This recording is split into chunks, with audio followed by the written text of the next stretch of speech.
नमस्कार, सुप्रभात, स्वागत अभिनंदन आप सभी का सबरंग कार्यक्रम में। मित्रों, हमारा जीवन पास्ट, प्रेजेंट, फ्यूचर तीनों का मिश्रण है और कहा जाता है कि यदि आप अतीत से उभरेंगे नहीं तो जीवन में कभी आगे नहीं बढ़ पाएंगे। और देखा ये जाता है कि अतीत की जो खट्टी मीठी यादें हैं, उनमें से जो खट्टी यादें हैं, खट्टी बातें हैं, बुरी बातें हैं, उनका ज़्यादा प्रभाव हमारे मन पर छाया रहता है। उन्हीं का चिंतन चल रहा होता है और उन्हीं पर विचार करते करते हम अपने आप को दुखी और निराश कर रहे होते हैं। इसलिए मित्रों, गहराई से हम सोचें, चिंतन करें कि उस पास्ट की बात से जिसका मैं चिंतन कर रहा हूँ, मुझे क्या फ़ायदा हो रहा है, बल्कि मैं अपने वर्तमान को भी नष्ट कर रहा हूँ। क्यों ना वर्तमान को सुंदर बना करके, श्रेष्ठ बना के मैं अपने भविष्य को भी उज्जवल बनाऊँ। पास्ट से सीखें ज़रूर, लेकिन पास्ट में ही न रमे रहें, आगे बढ़ें। तो आइए इसी प्रेरक बात के साथ कि हम जीवन में सतत आगे बढ़ेंगे, उन्नति करेंगे, चलते हैं आज के सुंदर सुवाक्य की ओर। ओम शांति। एक बार एक व्यक्ति बड़े प्यार से अपनी नई गाड़ी को चमका रहा था। तभी वहाँ उसकी एक छोटी सी बच्ची आई और बच्ची एक छोटे से पत्थर से उस कार पर कुछ खरोचने लगी। व्यक्ति को बहुत क्रोध आया और क्रोध में आकर उसने अपनी बच्ची का हाथ मरोड़ दिया। इतनी ज़ोर से मरोड़ा कि उसके हाथ में फ्रैक्चर हो गया। हॉस्पिटल में अपनी बच्ची को रोता हुआ देखकर उसे बहुत पछतावा हुआ और घर में आकर वो अपनी गाड़ी पर सारा क्रोध निकालने लगा। और तब उसकी नज़र पड़ी उस लिखावट पर। गाड़ी पर लिखा था, आई लव यू पापा। अक्सर क्रोध में आकर हम अपनी सीमाओं को लांघ देते हैं और फिर बाद में बहुत पछताते हैं। वास्तव में क्रोध हो या प्रेम, सदा अपनी सीमाओं को याद रखें और ये भी याद रखें कि व्यक्ति प्यार के लिए होते हैं और चीज़ें इस्तेमाल के लिए। इसलिए गलती से भी व्यक्ति का इस्तेमाल और चीज़ों से प्यार न करें। ओम शांति।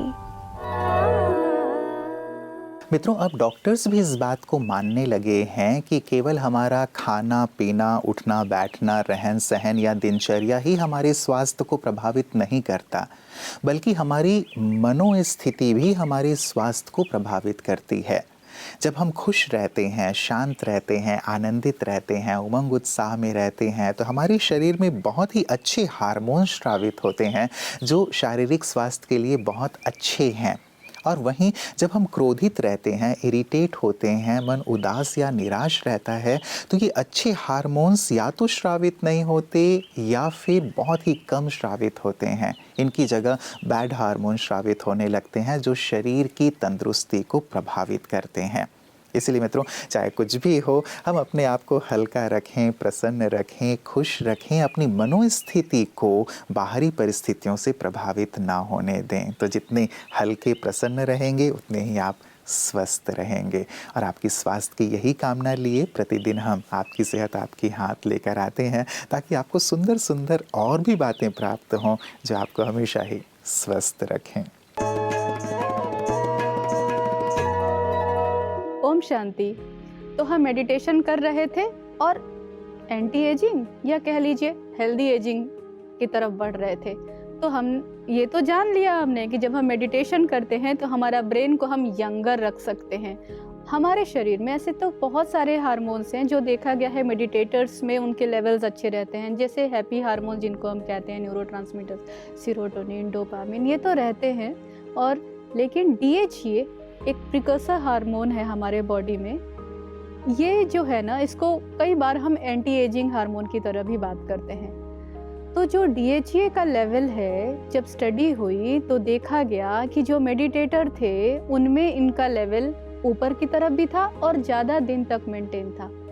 DHA जो है वो हमारे बॉडी में 20 से 30 साल की उम्र में पीक 25 ईयर्स पे होता है और उसके बाद ये DHA जो है ना वो बॉडी में धीरे धीरे कम होने लगता है। यहाँ तक कि 70s 80s में आते आते ना ये 1/10 या 1/20 ही सीक्रेट होता है जो हमारा यंग एज में होता था। कि ये देखा गया है कि जो मेडिटेटर्स थे ना, उनमें DHEA लेवल मेंटेन रह गया था, और DHEA का हमारे बॉडी में बहुत सारा रोल है। तो इस तरह से मेडिटेशन करने से हमारे शरीर का बायोकेमिकल इफेक्ट भी साइंटिफिकली प्रूवन है कि हमें हेल्दी एजिंग, एंटी एजिंग कह सकते हैं, की तरफ ले जाता है।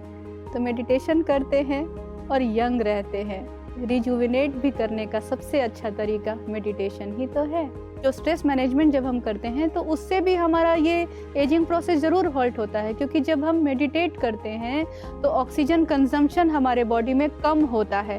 तो फ्री रेडिकल्स भी एक कारण होते हैं जो हमें एजिंग कराते हैं।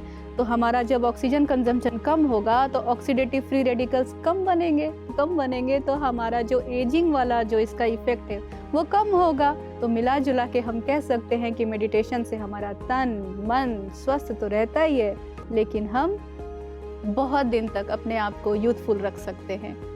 ओम शांति। Thank you so much. मित्रों, एक दवाई लिखित रूप में पर्ची में हमारे सामने रखी हुई हो, खाना हमारे सामने रखा हुआ हो, हम उसे ग्रहण ना कर रहे हों, दवाई ग्रहण ना कर रहे हों, वैसी अच्छी बातें सुन रहे हों, उसे धारण ना कर रहे हों, तो क्या इनका कुछ भी असर होगा? असर होता है धारण करने से, असर होता है उन पर अमल करने से। तभी जीवन आगे की ओर बढ़ता है, तभी हम परिवर्तन अपने जीवन में देख पाते हैं।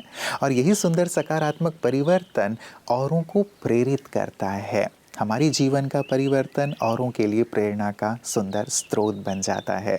और ऐसे ही अपने जीवन में सुंदर परिवर्तन ला करके औरों को प्रेरित करते हैं हमारे विशिष्ट जन भी, जिनसे प्रतिदिन हमारी मुलाकात होती है। आइए देखें आज हमारे साथ कौन से खास मेहमान हैं अपने सुंदर प्रेरक अनुभव के साथ। आपको शरीर पर ध्यान देना है, अपने साज श्रृंगार पे ध्यान देना है, मेकअप करना है, आदि आदि, लेकिन अध्यात्म तो बिल्कुल इसके खिलाफ है। वो तो सादगी में रहो, अपने स्वरूप में रहो, ये शरीर तो नाशवान है, आदि आदि। तो ये दोनों चीज़ें आपको बैलेंस करने में बड़ी कठिनाई नहीं होती होगी? एक तरफ पूरी तरह आध्यात्मिक और दूसरी तरफ फिर बाहर। जी, जी। पूरा कंट्रास्ट है। कैसे ये पूरा रंगीन दुनिया है, ये पूरा सादा दुनिया है। ये होता है, लेकिन मैं अपने आप को माइंड सेट कर दिया कि ये मेरा पार्ट है, ये एक्चुअली मैं नहीं हूँ, ये मेरा पार्ट चल रहा है। हाँ, यानी कि डबल पार्ट धरी। ऐसे मैं माइंड सेट कर दिया है। तो इसमें कोई प्रॉब्लम नहीं होता है। जी जी। अंजना जी, बहुत सारे यंगस्टर्स हैं जो इस फील्ड में आना चाहते हैं और बहुत उनको रहता भी है कि हम भी स्क्रीन पे आएँ, चाहे वो बड़े स्क्रीन पे आएँ या छोटे स्क्रीन पे आएँ, लेकिन स्क्रीन पे आएँ। तो एक क्रेज़ है यंगस्टर्स में। तो आप उन्हें क्या सजेस्ट करेंगे कि किस प्रकार से वो इस फील्ड में आगे आ सकते हैं, किन किन बातों का ध्यान रखें, किस प्रकार की अपनी योग्यताओं को बढ़ाएं, और साथ ही ये जो आध्यात्म की हम बात कर रहे हैं, ये भी कैसे उन्हें मदद कर सकता है इस फील्ड में? आप भी आ सकते हैं इस इंडस्ट्री में, मोस्ट वेलकम। आप भी कुछ कर सकते हैं, बहुत टैलेंटेड पर्सन ये न्यू जनरेशन। और एक बात है, स्पिरिचुअलिटी, यानी कि जो सिखाता है स्पिरिचुअलिटी, जो इंसान को भद्र नम्र जो सिखाता है, ये जरूरी है। उसके साथ आइएगा तो सफलता अपने आप आ जाएगा। जी जी। मेडिटेशन के लिए क्या कहेंगे? वैसे भी आप लगातार मेडिटेशन करती हैं, क्योंकि ब्रह्मा कुमारीज में तो मेडिटेशन एक खास भूमिका अदा करता है। तो ये कितना महत्व रखता है यंगस्टर्स के लिए भी और सभी के लिए भी, कि कैसे वो अपनी लाइफ में फील्ड में आगे बढ़े? एक्चुअली ये राजयोग मेडिटेशन जो है, ये परमात्मा के साथ पूरा जोड़कर शक्ति लेने को सिखाता है। तो इसमें क्या होता है, मन शांत होता है और मैच्योर हो जाता है, एकाग्र हो जाता है, और जो भी आप करेंगे तो वहाँ सक्सेस ही सक्सेस है। मित्रों, जब कभी सेहत की बात होती है तो हम चेक करते हैं कि कहीं हीमोग्लोबिन तो कम नहीं हो रहा है, विटामिन, कार्बोहाइड्रेट आदि तो कम नहीं हो रहे हैं। क्या कभी हम अपने व्यक्तित्व की भी जांच करते हैं कि कहीं मेरे अंदर दया, करुणा, क्षमा, रहम की भावना ये भी तो कम नहीं हो रहे हैं? क्योंकि ये भी बहुत बहुत ज़रूरी है मित्रों। जैसे हमारे अंदर कार्बोहाइड्रेट का, विटामिन्स का या अन्य मिनरल्स का होना बहुत ज़रूरी है संपूर्ण स्वास्थ्य के लिए, वैसे ही संपूर्ण व्यक्तित्व के लिए दया, करुणा, क्षमा तथा अन्य गुणों की भी नितांत आवश्यकता है। और ये सारी चीज़ें आध्यात्म के माध्यम से ही हमारे जीवन में प्रवेश करती हैं। और कैसे आध्यात्म सहज कर देता है इन चीज़ों को हमारे जीवन में शामिल करना, यही सुंदर कला ब्रह्मा कुमारियाँ सभी को सिखा रही हैं। आइए देखें पीस न्यूज़ हाइलाइट्स में। ब्रह्मा कुमारिस की ज्ञान मानसरोवर रिट्रीट सेंटर में अंतर्राष्ट्रीय युवा दिवस पर स्वयं की आंतरिक शक्तियों की पहचान विषय पर कार्यक्रम आयोजन किया गया। इस अंतर्राष्ट्रीय युवा दिवस पर 800 से अधिक युवाओं ने भाग लिया। पानीपत जिले के अनेकानेक स्कूलों एवं कॉलेजों ने भाग लिया। राजयोगिनी सरला दीदी, भ्राता भारत भूषण एवं बी के कविता दीदी एवं स्कूलों से आए प्रधानाचार्य एवं टीचर्स ने मिलकर दीप प्रज्वलन कर इस कॉन्फ्रेंस का शुभारंभ किया। पानीपत के ब्रह्मा कुमारिस रिट्रीट सेंटर के निर्देशक बी के भारत भूषण जी ने अपनी शुभकामनाएं देते हुए कहा, मोबाइल एडिक्शन जो बहुत हो गई है, कितना ज्यादा।